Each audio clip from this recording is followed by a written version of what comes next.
बंगाल में 90 lakh voter list से out. SIR पर बड़ा खुलासा, सबसे ज्यादा नाम मुर्शिदाबाद में। पश्चिम बंगाल से इस वक्त की एक बड़ी और चौंकाने वाली खबर सामने आई है, जहां राज्य में चल रही एसआईआर यानी स्पेशल इंटेंसिव रिवीजन प्रक्रिया के दौरान वोटर लिस्ट में बड़े पैमाने पर बदलाव हुआ है। आइए जानते हैं क्या है पूरा मामला। भारत निर्वाचन आयोग द्वारा जारी ताजा आंकड़ों के मुताबिक अंतिम सूची फ्रीज होने तक 90 लाख से ज्यादा मतदाताओं के नाम वोटर लिस्ट से हटा दिए गए हैं।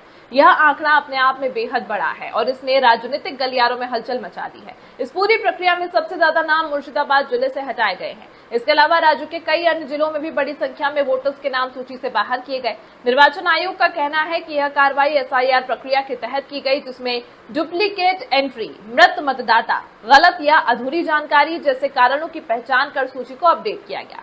इस मुद्दे को लेकर अब सियासत भी गरमा गई है। विपक्ष ने आरोप लगाया है कि बड़े पैमाने पर नाम हटाना चुनावी प्रक्रिया को प्रभावित कर सकता है। वहीं सत्ताधारी पक्ष ने इस पूरे तरह से नियमों के तहत की गई कार्रवाई बताया है। विशेषज्ञों का मानना है कि इतने बड़े स्तर पर वोटर लिस्ट में बदलाव आने वाले चुनाव पर सीधा असर डाल सकता है, खासकर उन क्षेत्रों में जहां बड़ी संख्या में नाम हटाए गए।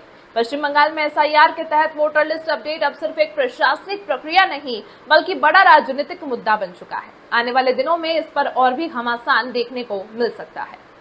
पश्चिम बंगाल में एसआईआर के तहत वोटर लिस्ट अपडेट को लेकर अब बड़ा खुलासा सामने आया है। इलेक्शन कमीशन द्वारा जारी ताजा आंकड़ों के मुताबिक राज्य की अंतिम मतदाता सूची फ्रीज होने तक 90 लाख से ज्यादा वोटर्स के नाम सूची से हटा दिए गए हैं। यह आंकड़ा अपने आप में बेहद बड़ा है और चुनावी माहौल में नई बहस को जन्म दे रहा है। चुनाव आयोग ने सोमवार रात अंतिम सप्लीमेंट्री सूची जारी की, जिसके साथ ही पहले चरण के चुनाव के लिए वोटर लिस्ट पूरी तरह फ्रीज कर दी गई। इस पूरी प्रक्रिया के दौरान विवेचनाधीन यानी पेंडिंग वोटर्स की संख्या भी काफी ज्यादा थी। अंतिम आंकड़ों के अनुसार करीब 60 लाख से ज्यादा नाम ऐसे थे जिन पर फैसला होना बाकी था। जब इन सभी मामलों का निपटारा किया गया तो इनमें से लगभग 27 लाख से अधिक नामों को सूची से हटा दिया गया, जबकि करीब 32 लाख नए नाम जोड़े भी गए। हालांकि जो सबसे बड़ा और चौंकाने वाला आंकड़ा सामने आया वह कुल हटाए गए वोटर्स की संख्या है, जो 90 लाख के पार पहुंच गई। जिला स्तर पर इसको देखें तो मुर्शिदाबाद में सबसे ज्यादा नाम हटाए गए हैं, जिससे यह इलाका इस पूरे मामले का केंद्र बन गया है। इसके अलावा राज्य के अन्य जिलों में भी बड़े पैमाने पर बदलाव देखने को मिले हैं। इस मुद्दे पर पहले से ही सियासी बयानबाजी तेज थी। ममता बनर्जी ने आशंका जताई थी कि करीब 1 करोड़ 20 लाख मतदाताओं के नाम हटाए जा सकते हैं। हालांकि चुनाव आयोग के आधिकारिक आंकड़ों में यह संख्या उस स्तर तक नहीं पहुंची, लेकिन 90 लाख का आंकड़ा भी कम नहीं माना जा रहा और यह विपक्ष के आरोपों को पूरी तरह खारिज भी नहीं करता।